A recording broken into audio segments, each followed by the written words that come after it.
Nabi kata, salli alaihi Muhammad, la yu'minu ahadukum hatta yuhibba li akhihi ma yuhibbu li nafsihi. Tak sempurna iman seorang dari kamu sehingga dia kasih pada saudaranya sebagaimana dia kasih pada diri dia sendiri. Maka ulama senaraikan 4 benda yang disebut kasih ni. Yang pertama, apa saja kebaikan yang kita buat, kita harap kebaikan itu ada pada kawan kita. Yang kedua, apa saja dosa maksiat yang kita tak mau ada pada kita, kita tak mau dosa maksiat itu ada pada kawan kita. Yang ketiga, apa saja kecacatan dan kecelakaan, kesilapan dalam dia melakukan ibadat, kita nak tegur dia. Yang keempat, apa saja kita tak mau sahabat kita buat kat kita, kita jangan buat kat orang. Ulama sebut apa ni? Kalau kita contoh, kita nak orang tolong kita waktu kita susah, waktu orang susah kita tolong dia. Kalau kita tak mau aib kita dibuka, jangan buka aib orang. Dalam hadis riwayat Muslim Nabi kata apa? Siapa yang tutup aib saudara dia, Allah akan tutup aib dia dunia akhirat. Dia tutup aib saudara dia dunia saja, Allah akan tutup aib dia dunia akhirat. Maksud dia, kalau dia buka aib saudara dia, Allah akan buka aib dia dunia akhirat. Dia buka aib kawan di dunia aja, Allah akan buka aib dia di akhirat. Lagi teruk. Tengok ni. Kalau tuan-tuan tak mau aib tuan-tuan dibuka, tuan-tuan jangan buka aib orang. Kalau tuan-tuan tak mau orang bercakap tentang kita, kita jangan bercakap tentang orang. Kalau tuan-tuan tak mau orang dengar tentang aib kita, tuan-tuan jangan dengar tentang aib orang. Belajar for not to listen. Man benda berkait dengan orang, sebut mengumpat je, dah. Sebab tu ulama kata, kalau kamu berjumpa dengan orang yang suka bercakap, hai orang, berpaling daripada dia. Jumpa orang tu, pantang jumpa dia, mesti cerita hai orang. Berpaling daripada dia. Sebab apa? Sebab kalau sekarang dia bercakap tentang orang kepada kamu, tak mustahil satu hari dia akan bercakap tentang kamu kepada orang. Faham tak nak? Orang macam ni tak buat manfaat apa pun kat kita. Yang kedua dia kata apa? Dan mengadu domba. Pergi pelaga orang. Jumpa orang ni, hantar dak dia tu, hantar ke ni, pergi pelaga orang. Mengadu domba. Jangan guna telinga untuk mengadu domba. Yang ketiga, segala perkataan yang tiada baik seperti bid'ah. Saya lihat benda yang dibuat-buat, yang dikatakan dia daripada Islam, dan berbantah-bantah. Tuan-tuan, bila orang tuduh kita sesuatu, kadang-kadang diam tu lebih utama. Salih ala Sayyidina Muhammad. Kan? Tuan-tuan doa-doa lah. Kita pun sedang diuji juga lah ni. Lah ni mana-mana Mak Tafiz pun nampak sedang diuji. Termasuklah tempat saya. Lah ni kami duk buat solat hajat. Dan saya minta lagi boleh tak? Selepas pada Mayit Isyak kita buat solat hajat khas untuk Darul Faizin. Sebab saya simat, sebab fitnah sedang berkembang. Ini saya simat. Jadi kita bila fitnah sedang berkembang ni tuan-tuan, kita buat apa? Nabi ajak kita. Diam.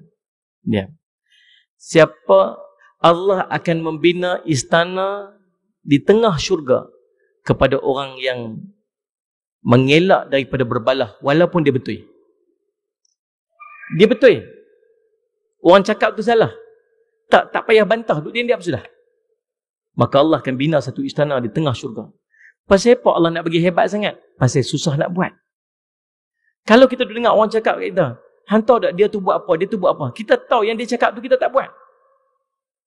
Tuan-tuan rasa macam tu, tuan nak pergi habaq dah orang yang dia habaq tu. Sebenarnya aku tak buat macam tu yang dia kata tu. Tuan nak buat ke tu tak? Memang kita nak buat ke tu. Tapi kalau boleh diam, tu lebih baik dia. Tapi rasa boleh buat lagu tu. Susah tuan. Pasal kita rasa, semua orang tahu lah, orang silap faham lah kat aku. Sagi orang kata kat aku tak betul lah. Sagi orang. Kita, kalau boleh nak pergi habaq semua orang. Tak salah nak buat press statement. Nabi kata apa? Diam. Fitnah ni akan reda dan kebenaran akan muncul. Tapi susah tuan-tuan, susah. Diam, jangan berbantah-bantah. Dah, diam. Satu hari dia akan reda. Kalau ada orang yang terpengaruh dengan hasutan-hasutan dia, tak apalah, satu hari Allah akan cerita kepada kebenaran. Dan dia. Tuan-tuan ambil macam mana berlaku kepada Sayyidina Abu Bakar radhiyallahu anhu. Waktu dia duduk dengan Nabi SAW, tiba-tiba ada seorang mai kata dia macam kata. Maki dia cukup-cukup. Dan yang dimaki itu benda yang dia tak buat. Ni tuan-tuan, kita dengar. Kalau boleh buat tu yang terbaik untuk kita. Belajar untuk sabar. Saya pun belajar sabar. Dia sampai cerita pasal tak makan tengah hari pun gitu waktu dia ni. Tapi ada hikmah lah insyaAllah. Saya tuan-tuan, Salli ala Sayyidina Muhammad. Kemudian salli ala Sayyidina Muhammad, bila orang tu maki, Rasulullah duduk tepi, Rasulullah pun diam saja dengar dia maki. Dia pun duduk diam. Sampai satu tahap, kita ni semua ada limitation, semua ada limit, ada had. Sayyidina Abu Bakar pun sama, dia manusia biasa macam kita. Bangun dia untuk pertahan diri dia. Nak abang kata tak, yang kamu kata tak betul. Dia nak sebut yang tu je. Bila dia bangun saja, tak sempat nak cakap apa, Rasulullah pun bangun, Rasulullah pun pergi. Lalu dia pun tengok Rasulullah pergi, dia pun pergi kat Rasulullah. Dia tinggal orang tadi ni. Dia kata, Rasulullah, pasal Rasulullah tinggalkan saya? Tadi waktu saya duduk berhujah, tadi waktu dia duduk kata kat saya, Rasulullah diam je tunggu teman saya. Tapi bila saya nak bangkit, nak pertahan diri saya, Rasulullah bangun tinggalkan saya. Pasal apa Rasulullah? Rasulullah kata apa? Tadi waktu dia sedang maki hamun kamu, tu dia sedang cakap tadi ni, malaikat ramai pertahan kamu, dan apa yang dimaki tu malaikat maki dia balik. Tapi bila kamu bangun untuk pertahan diri kamu sendiri, maka semua malaikat pun dah pergi, tinggal kamu seorang-seorang untuk pertahan diri kamu. Sebab tu aku pun pergi. Boleh tak? Susah tuan-tuan, susah. Ustaz Iman, kita kalau boleh nak beritahu semua orang sebenarnya sebenarnya saya macam ni, Nabi kita diam sudah. Satu hari dia akan reda, diam sudah. Dan susah nak buat. Tapi kalau boleh buat, itu yang paling baik. Tahu pasal apa? Sebab bila tuan-tuan pertahan diri, orang yang fitnah tuan-tuan, dia akan create fitnah yang baru. Faham tak? Dia kata kita A. Kita buat A. Kita kata tak, kami tak buat A. Kita buat keluar hujah. Kita kata tak, saya tak buat apa yang dia kata. Ini buktinya. Dia yang buat fitnah kat kita, dia tak akan diam kan? Tak, dia buat apa? Dia akan create fitnah yang baru. Fitnah B. Kita buat B. Tuan-tuan, waktu tu dalam keadaan kita tak sedang, kita encourage dia untuk menambah dosa lagi. Maka Nabi kata apa? Diam. Boleh tak? Nampak berat nak anggur. Baik, Ustaz Mat.